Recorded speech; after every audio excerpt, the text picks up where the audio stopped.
All right. We're good to go. Back again for a second podcast. Yeah, number 2. Yeah. We got some agency glass drinks here. Some Chappell sponsored. Yeah, Chappell Digital sponsored drinks. Yeah. And we just got done working out. Mm-hmm. What did we hit today? Hit some good back today. Okay. A couple of supersets. Yeah, it was a pretty good work,out. Coach Cam. Coach Cam. Yeah. Coach Cam. There you go, dude. That's your new shredded. nickname for sure. Yeah. Yeah. That flows. Yeah. I like that. So you flew down from Washington. Yep. And you moved here actually recently, Mm-hmm. which was like, what, 2 weeks ago? Yeah. No, it's actually longer, no? It was about beginning of September. So it's been about a month and a half now. Okay. Yeah, that is, wow, that's crazy. Yeah. It Well, has yeah, been a little because so I was in Alabama for a little bit. I was just kind of moving around. Yeah. But yeah, man, it's Washington to Texas is so much different. But Yeah. if you're- In a good way. yes, if you have Texas the is chance better. to go to Texas, make sure. Texas is where it's at. Oh, of course. But yeah, so you moved down here. Mm-hmm. We're full-time going at it, Mm-hmm. at the agency. And what do you think about it so far? Yeah, dude, it's awesome. I mean, just getting into the ad space, it's really just it's something that's going to be crazy in the future. Yeah. And just getting into it now is Yeah. kind of just the move. And just kind of making that big shift, like it's kind of what you got to do for business. Totally. Is you just gotta jump into it. Kind of what we were talking about in the last podcast about action, Uh-huh. and like you just got to take the action, go for it, There you go. and eventually it will work. That's crazy. So Man, I've never lived outside of Texas before. Like, Yeah. I've always lived in Texas all my life. So, like, you traveled though. yeah. Yeah. I travel. So, I mean, I was just in Vail, Mm-hmm. went to Florida.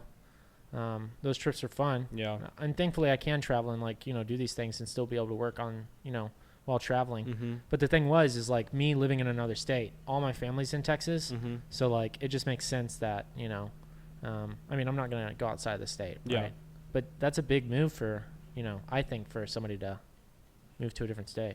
Yeah, it's not only like across the country, but just the culture and the demographic of everyone is so much different. But that's the one nice thing about Texas is it's so real. Yeah, everybody's nicer here. Yeah, everyone's definitely, especially just in the South in general too. But everyone's happy in Texas. It seems like. No, yeah, dude. So Anywhere you go, like, people are, like, friendly. Like, I remember the Mhm. first day you got here, we were, you showed up with your bags outside. Mhm. And literally, you dropped your bags off. We instantly went over to this bowling place, right? Yep.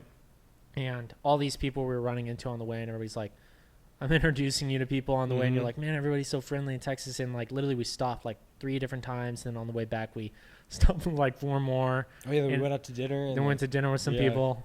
That's just like Texas for you, dude. Yeah. It's just cool like that. Yeah, The vibes are real. Never happens where I was from, so it's nice to have that personal connection with people. So Yeah. and it's cool. Yeah, honestly. So one thing I did really want to talk about is Surge Okay. and knowing more about that, because it's kind of been like everyone's hearing about it and it's Yeah. going to be huge. But I just want to know like what's going on in the background and what is it going to be looking like? What's going to be happening? So I guess first Mhm. off, what's it going to be looking like? Yeah. So right now, we've been developing Surge IO, which is our ad software that's essentially going to help with ad attribution Mhm. tracking post iOS 14.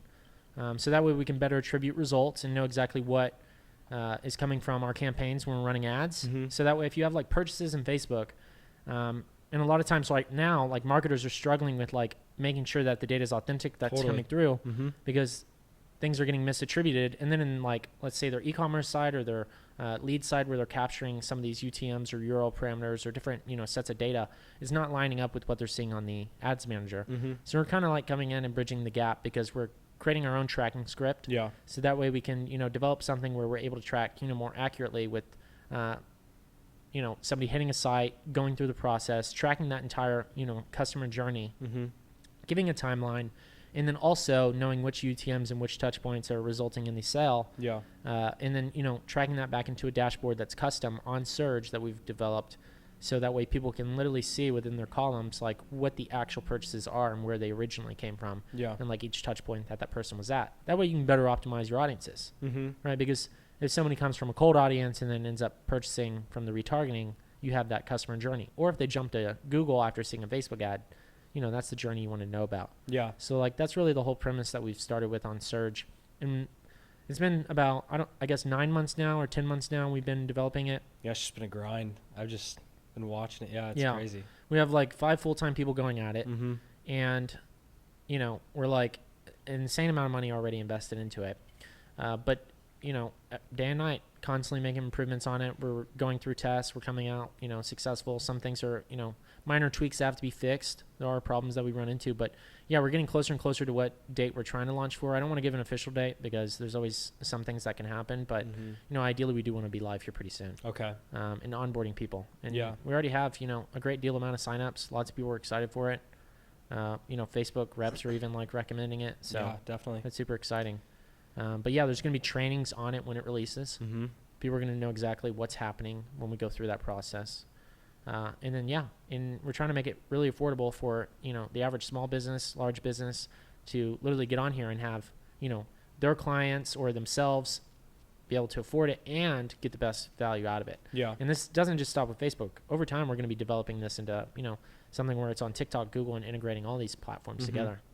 Yeah, and that's the one thing is that I have been able to see a demo of it, which is just the, I guess, the front view of it and UI. Exactly, and that's one of the biggest things with all these platforms. I mean, thinking of like one that just pops into my mind is like ActiveCampaign.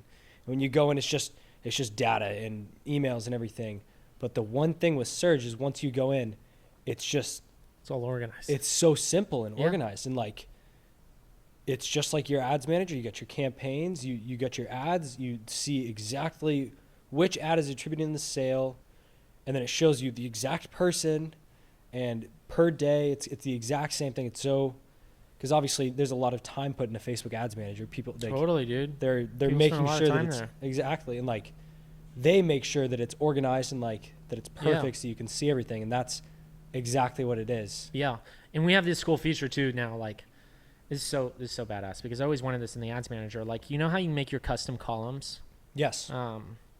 Now, like what we're doing is like, you have custom columns, but you can drag and drop them like in between. Like you can move a column over, drag and drop it, and like super like UI friendly. So like you can be quick and snappy with it. Because that took forever before. Yeah, because you have to load that. You know how long it takes to load that column thing?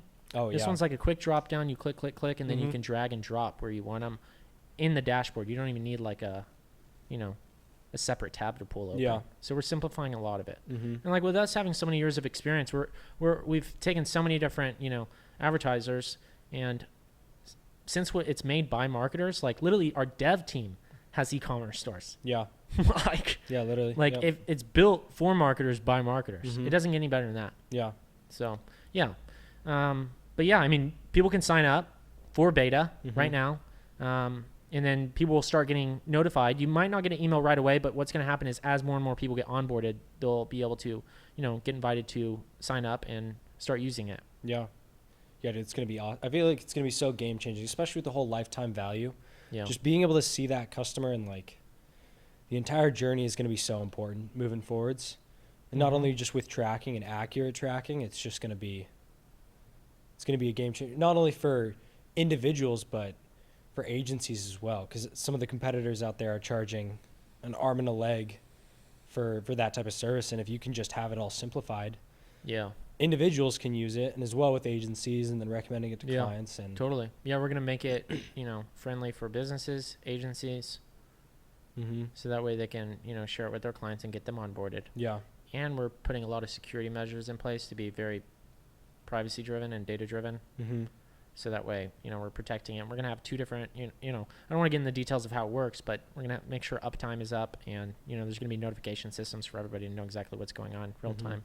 Yeah. And how the data is being tracked. Yeah. Cause not only with Facebook, but as well with TikTok on there, that's obviously going to be coming in the future, because those are really going to be, because when you kind of think of paid social right now, you really just think of Facebook. Sure. And paid search is Google, maybe Amazon, but that's kind of a little bit different. Yeah, a little bit of a different game. Yeah, but like paid social is really, that's a big game that's going to be growing, and there's not only going to be one platform. With TikTok. Exactly. Yeah. And it's just going to keep going. But right now, obviously, Facebook and TikTok takes a while to take over the game, but TikTok's coming up, and having both of those on the same platform where you can just, it's all organized, and you can know which source is coming from which is just going to be, being able to adjust your budgets. Yeah. Is going to be huge. Exactly. So like that's another thing. Like we'll be able to, I mean, we don't have to talk too much more in detail, but the thing is once the other platforms are connected, we'll be able to shift budgets between them, which will be really good. And yeah, so like on the TikTok ad side, that's really starting to take off. We're seeing that with client results now. It's really working. And, you know, we've had enough time now where we're spending literally $100K a week with some clients on TikTok ads. And it's a creative game. It's a whole different dynamic. You see Reels, you see Snapchat Spotlight, you see YouTube. Those are the things that are like really making a big difference here. Yeah. So, I mean, we're putting a lot of focus on creating content specifically to those placements. And like you're literally seeing creators take off right now from organic TikTok and organic Instagram Reels, YouTube Spotlight. You just one post, and it can just explode. Yeah. It's gonna be it's really gonna be a game changer, especially with TikTok ads, because that's not only with the budget changes that you can make, because it's not the same as Facebook with the whole like 15 to 20% where you can just launch a budget on TikTok, and you can really scale, but it really is that constant creative. Everything's kind of moving pretty quickly, and so just having that next creative and seeing what's coming next, and if you can hit that right with the right ad, you could sell out a product immediately. You can. Yeah, we have the top 6 trending ad right now on TikTok. That's wild. It's in the US. Yeah, it's pretty hard to do. There's a lot of people spending money on there. And it was just finding that right creative. Seeing what works with the audience. It's kind of like Facebook, but it's a lot more, it's completely different. It's more of UGC content. Yeah. Really focusing in on like being content specific and how you script out things. And really, you can have creators really do a lot of the heavy lifting, but once brands start to learn how to do that content, that's going to be a big shift that we'll probably see here pretty soon as well. That's going to be a whole other industry, I feel like. Yeah, it's really giving a lot of creators an opportunity to make a ton of money. Yeah, with not only with branded content on Facebook, but I feel like that's going to be the entire game on TikTok. It's working really well right now, but we're also seeing like the retargeting work better with like branded side content, because once they see it from the user, then the brand, but they become aware through the creators. But I think there's more of a direct conversion correlated with the brands, because it's very focused on the product or service and offering, whereas like on a creator side, if they don't have a script that they're following, it can be harder for them to execute, right? Because they're making it for their following and what their following would like, which isn't a bad thing. I think that we're just seeing something where if you run that in an ad, it doesn't necessarily scale to the size of all of what TikTok would relate to. Unless you know how to find somebody who's really relatable. You know, like the bigger creators who can get that big reach, that know what resonates with, you know, big audiences. That's going to be kind of like the consulting side, where you get the creator, and then because they might have that smaller portion audience, but if you're trying to reach an audience that's a couple 30 million and they only have a 30,000 size audience, I mean, they have to be able to resonate. Yes. Especially if you're trying to scale. Yeah. So what do you see when we take content from TikTok and use it on clients at the agency?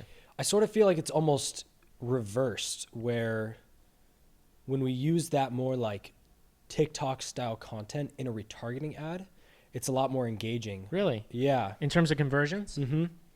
Especially Seriously? For more of the like a social stacked audience. If you're going after like just Instagram followers, Facebook followers, they kind of like that fast paced content. In the retargeting, where kind of just like a more direct image or video, just exactly calling out the product.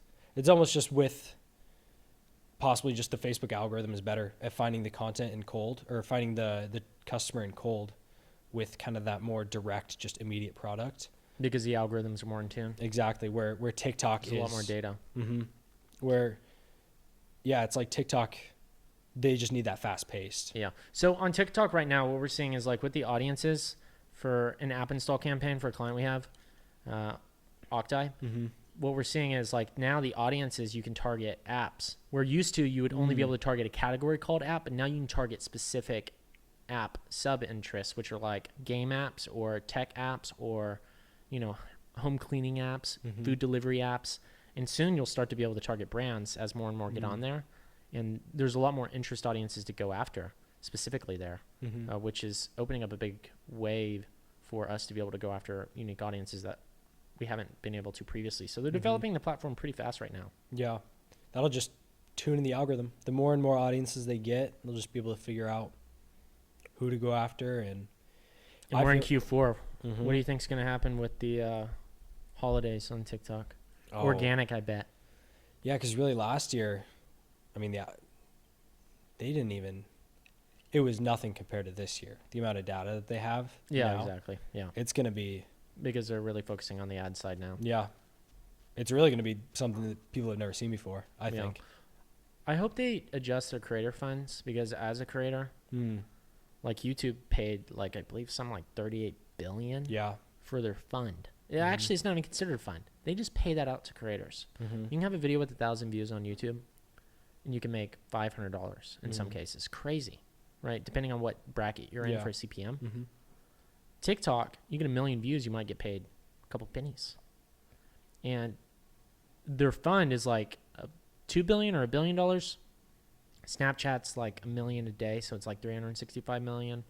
Instagram just opened up a fund for like $2 billion or across Facebook and Instagram. So it's nothing compared to YouTube. Yeah. 38 billion. And you wonder why all these kids want to be YouTubers, right?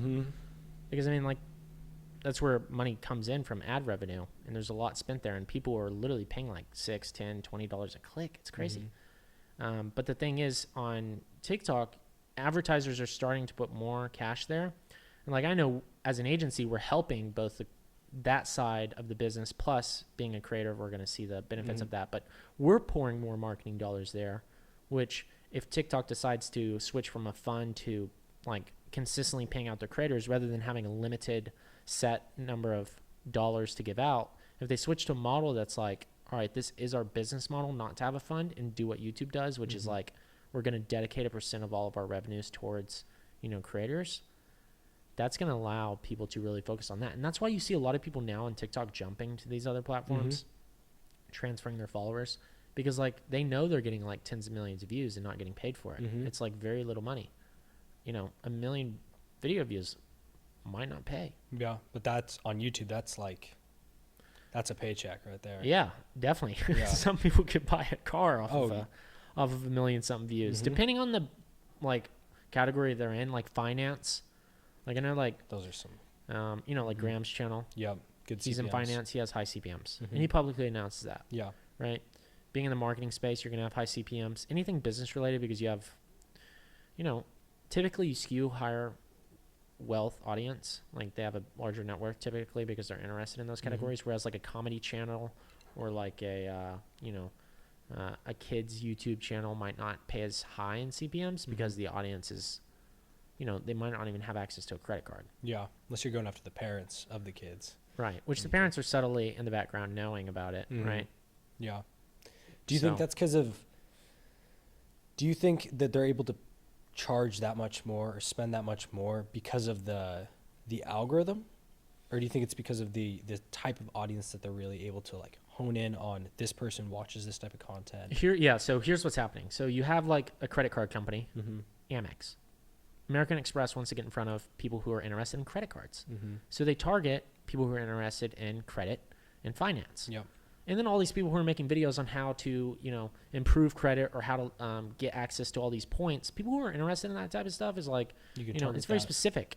So there's going to be, you know, Amex isn't just going after them. You have Chase and you have, you know, all these other banks. And then you have all these small credit card companies that are startups and then you have all these, other brands that have like club memberships like Hotel Marriott and like Hilton and all these different things going after the same thing. That ends up raising the cost for a bid, because the CPMs then get raised, and you have like what is called like a RPM, which is like, the revenue you make per mile, which essentially is like if you get 1,000, views, you have a set RPM, and then you have a set CPM. CPMs for the advertiser, right? And you still see your CPMs, but RPMs is like what you're averaging for your channel overall.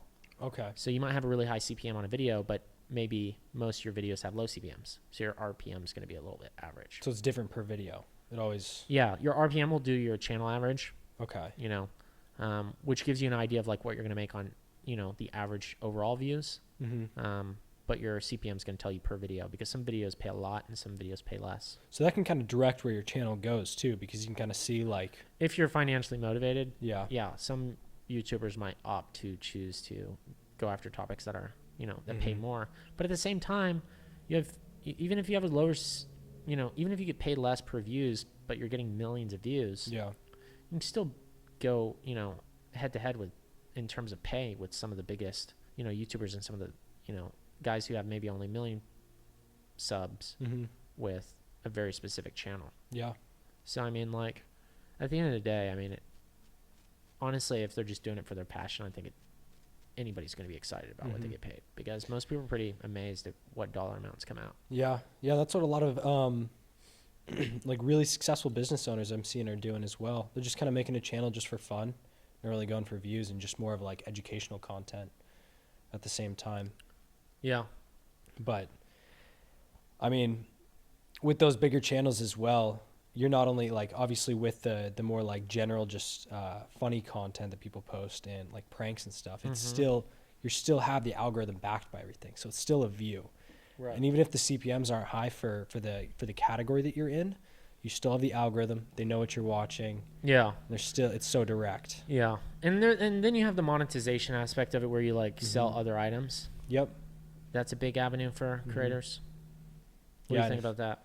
If that was able to be targeted, and I think we were talking about this last time with when we were talking about rice gum, and where if they were able to really start promoting that with like retargeting audiences and being able to just hone in on those type of audiences. Yeah.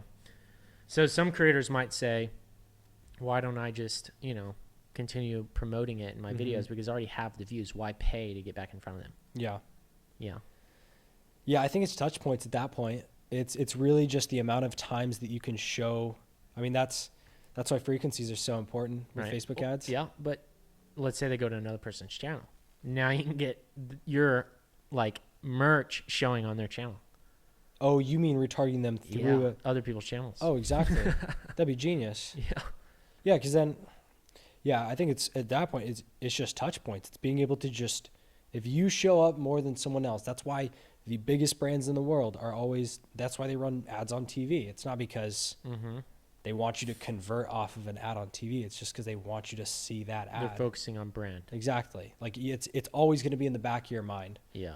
And I think that if they were able to take advantage of that and not just, I do like the style of having a drop and it can build the hype around that, but just having 3, 4, 5 other touch points just really quick, I bet you could double, triple conversions per drop if they were doing it that way. Yeah. That makes me think, I wonder how much of a factor when creators do brand deals for other brands, not themselves, where they get paid to do it. I wonder how much of a factor that helps lift their overall view count or brand, because you think about like Nike sponsoring an athlete, that athlete then getting all these ad dollars pushed behind them. And I've been testing this myself, right? Where they get all this big budget put behind them. They're on TV way more, and they're being shown, and people might actually discover them through these commercials or ads. And then that builds their own following, which then they can monetize more. Nike can. That's outside Nike, the creator. I see what you're because saying. the brand is putting up budget, and so they grow. Yeah. Like I have a sponsor for my TikTok, and literally, it's called Taylor Brands, right? So and good logos. yeah, good logos. They don't sponsor the YouTube though. So on TikTok, I make a post, right? they put so much ad dollars behind it that the video will literally get 3 to 5 million views. And then when I go to my Google search, some of the highest search queries I'm finding out when like I see these analytics for us is like, it'll say my name next to theirs. Really? And like, it's becoming one of the highest search terms. It's becoming, you know, associated with their brand. It's like a win-win for everyone. Yeah. If you're doing the right deals. And the thing is with it, they're building the audience with their budget and getting a win out of it. I'm getting a win out of it, which is like just helping, you know, get a lot more reach. Yeah. Which is crazy.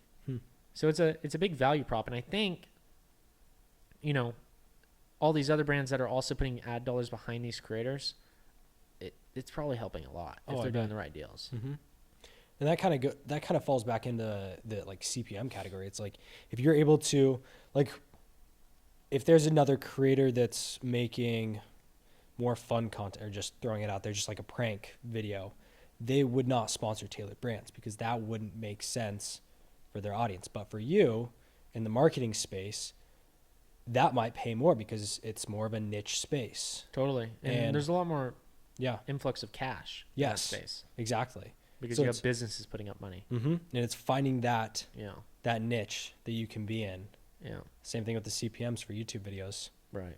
Yeah. Yeah. I mean, really any niche you could, once you start to really figure out the whole thing, there's going to be some brands there that are going to have the big bucks. But yeah, there's probably definitely more lucrative ones than others for sure, I would say.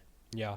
That's kind of the different part about TikTok too, is that it really doesn't matter what type of creator you are. If you can create the right content for someone in a branded post or branded content as a creator, you could really create an ad for any brand if you're able to kind of just follow a script, or maybe not for like a larger brand, but really maybe a smaller brand starting up, and that can really that can create new jobs for people. So do you think we should do a training on organic TikTok? Oh yes, of course. 2022. People sell out with posts. Yeah. 1 or 2 posts. Yeah. So I mean, in less than a year, grew to about 115,000 followers, averaging about 1,000 to 1,500 a day. So there are ways to figure this thing out. Oh yeah. Slow growth in the beginning, but once you understand how the algorithm. Yeah, and not only algorithm, but really just human psychology. Yeah. The psychology of like what people think and what relates. What they want to watch. Yeah, because you'll go viral if you're relatable. Yeah. The more relatable you are, the better it is. Yeah, you had those, because what you were telling me about that, you made a couple posts where it didn't grow from your channel necessarily, but someone else grabbed the post or something like that and promoted on their. Oh, yes. So I'll have a post that'll be like a dud. Yeah.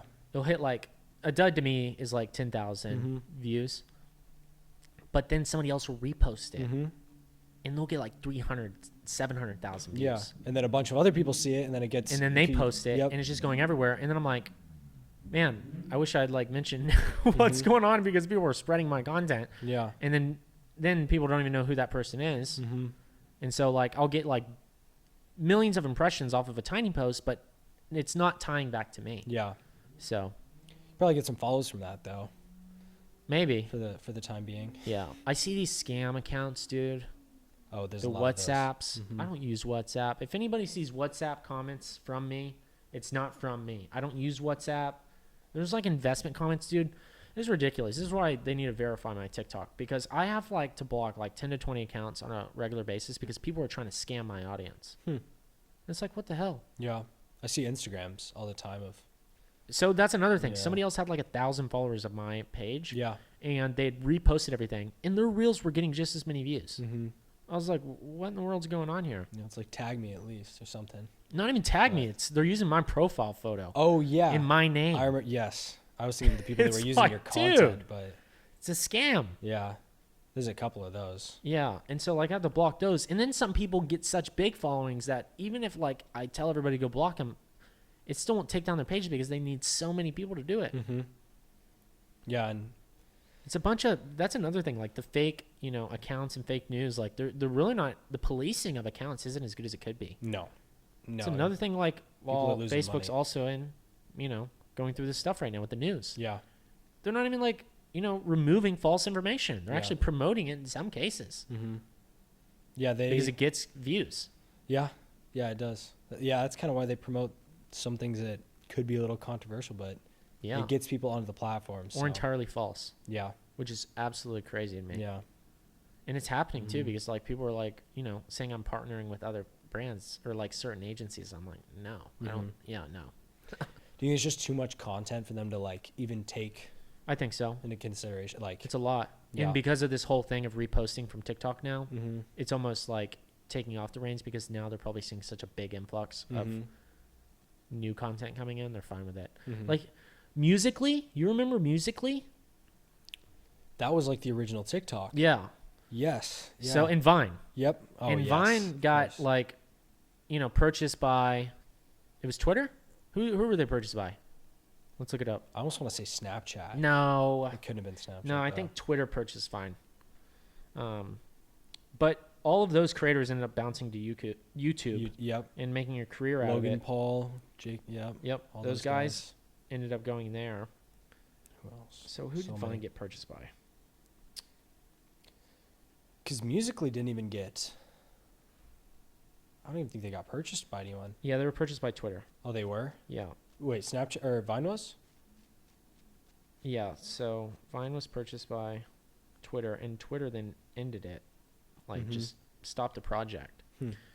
And, like, that original content was similar style to what That was Musically then huge. popped Mhm. off. But the moral of the story was that short form content was always a big deal Mhm. and always really worked. But yeah, they shut down that platform and all these creators jumped to YouTube. Yeah. And then you have Musically. And so all this content would flood to Instagram. Mm-hmm. And you'd have all these Musically logos and Vine logos Mhm. on there. And it worked really well. But once they killed the projects, it ended up, all that content just shifted to different platforms Yeah. without the Vine logo, without the Musically logo. But right now, TikTok's logos are showing up on Reels. But now Instagram's like fading out what those logos, Yeah, they don't wanna if they're show in the that video, Because they got they're Reels. decreasing the reach. Yeah. So Why do you think it took so long? Because Vine was huge.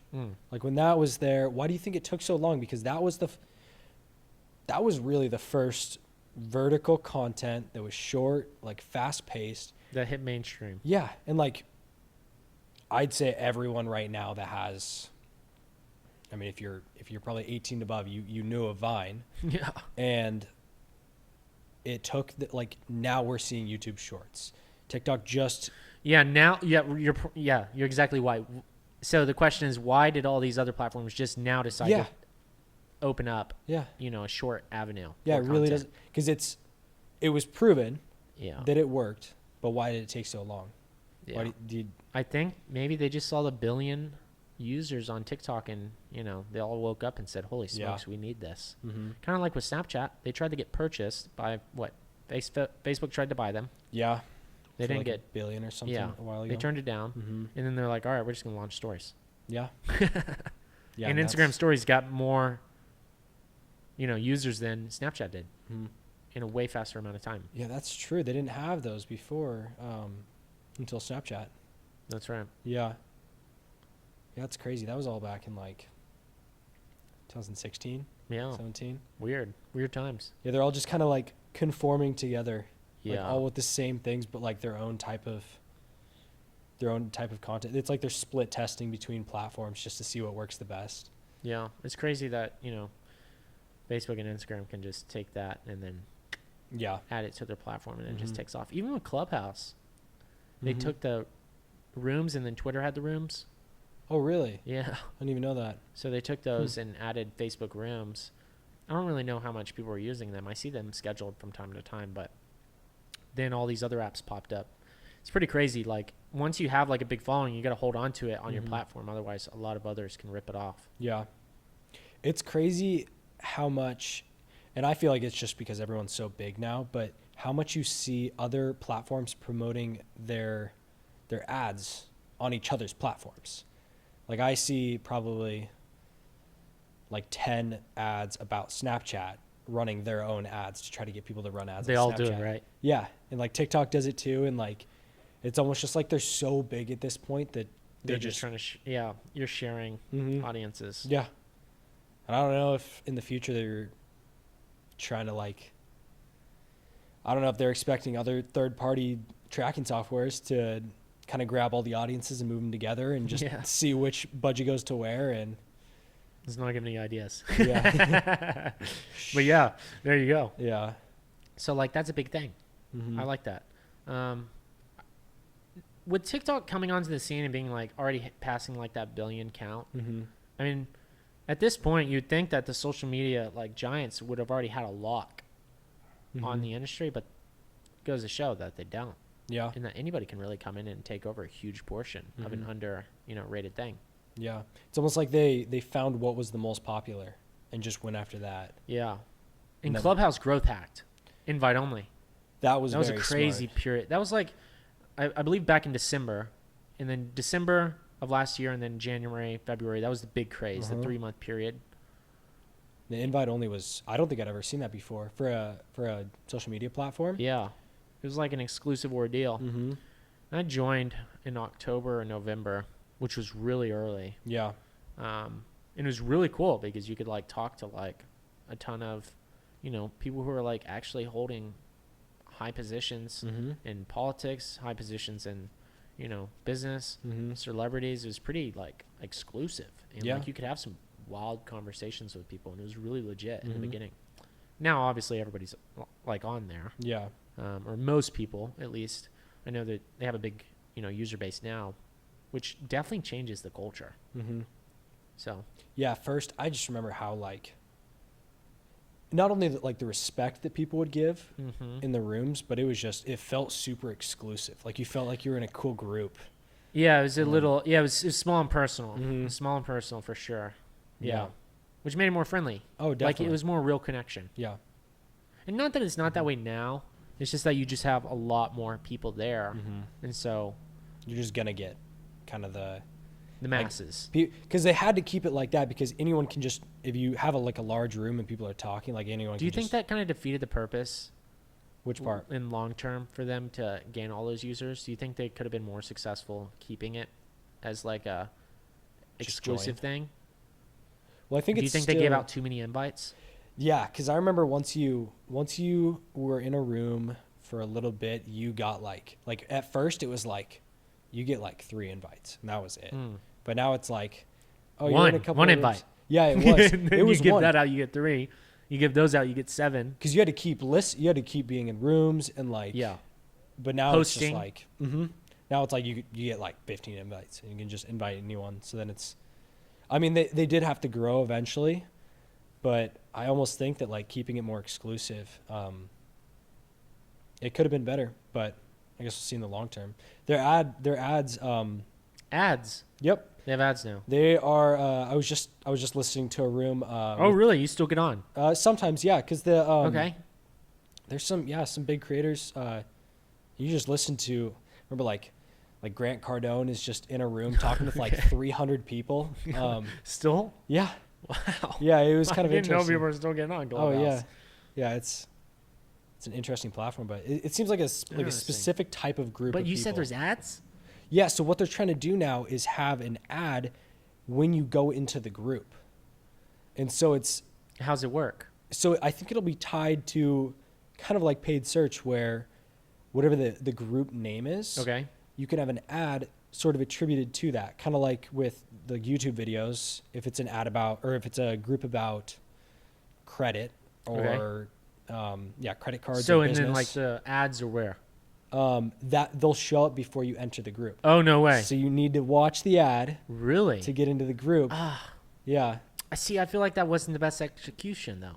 What do you think? I they felt showed like them? having like the icons where the profiles are, Yeah. like in between people's like logos and profile images, you'd have like the sponsored ones with like a little Oh. sponsored, like, sponsored S Yeah. next to it, and it would have like the brand company, and if you clicked on it, it would give you, details about that company, and like they could write their ad copy in the bio. That was my idea that I thought would Huh. work for You might their steal ad that. platform. Yeah, there you go. Clubhouse, use that Yeah. if you're not already. But playing a video, it's like a video or a recording or showing an ad before you enter the room. It feels kind of forced. I think that's, yeah. Because Really forced. there'd almost be, you'd have to watch that to be able to get into a room. Yeah, but then if it's irrelevant. Yeah, they would have to make it targeted very well to be very relevant. Right, which I think a good first step would be the icons, because if you're interested, you click on it. And then you could teach the system how to be more efficient with the advertising, because then you learn who's engaging and then you take the keywords out of there. I think that would make sense at the beginning. Yeah. Because at the beginning, like, yeah, that's a good point, because you need some targeting.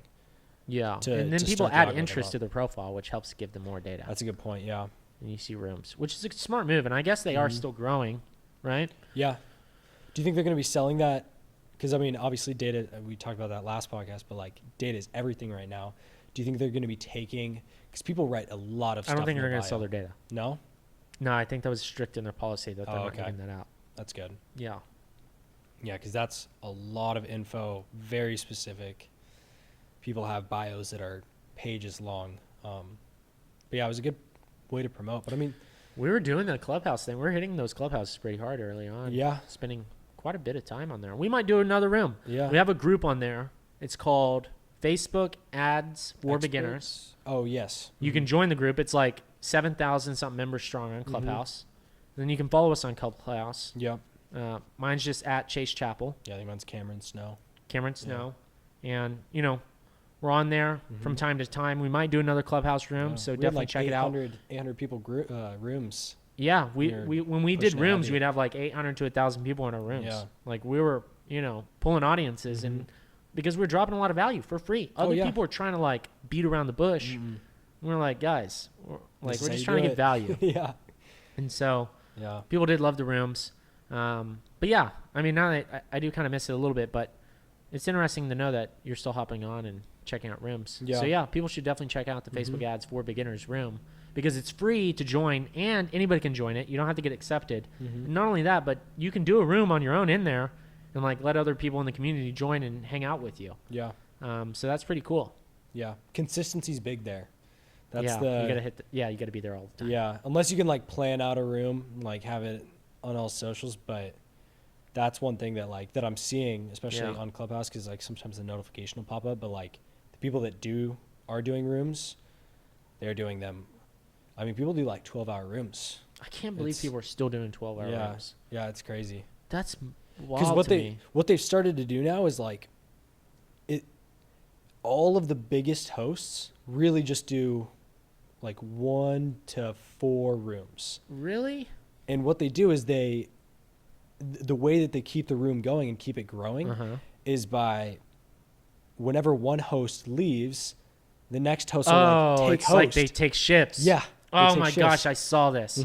I remember like always seeing a room on, and you join, and the room would be kind of silent, and they were like switching. Like playing music and stuff. Yeah, and it was like, this is like advertising for your room, but there's not really like a constant flow. It's like somebody's taking in and somebody's not, and people are leaving their phones on, and it was just crazy. Yeah. Yeah, people would like try to talk to someone in the room, like one of the Wake up in the middle of the night. Yeah.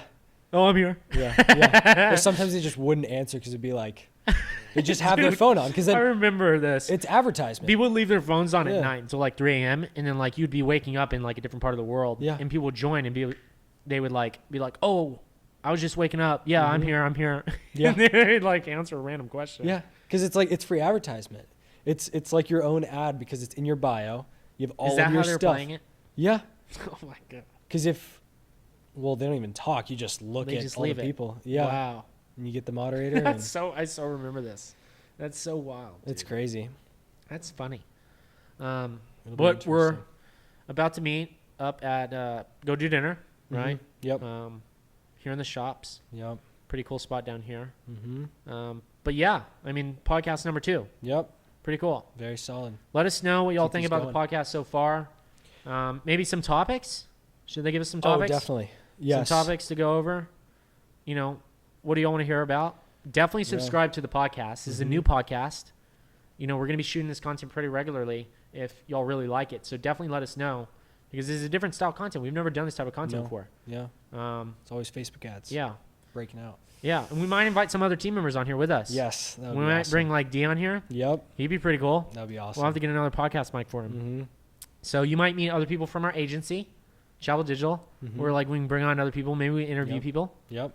So, or maybe we just interview people outside of, the companies and like interview other business owners. Mm-hmm. We could even do like celebrities, maybe. Yeah. Keep it in we can Influencers. talk to anyone. Yeah, Keep we it can in talk to general. anyone, maybe. Mm-hmm. Name some people that you might want us to invite out to the podcast. Definitely. We might hit them up and see what's up. Mm-hmm. Yeah, so definitely let us know. Like the video. What else should they Of do? course. Follow us on Instagram. Okay. Um, The But links are in the video for sure. yeah. Give us some topics. We need some topics. Yeah, let's hear that 'em. you'll want to hear about. Not just specifically marketing related. Really talk about anything. No, about cars, workouts, whatever you want to hear. Okay. So, There you go. Nice. Yeah. Well, cool. all right. That's the end of the podcast. That's a wrap. There you go. Sweet.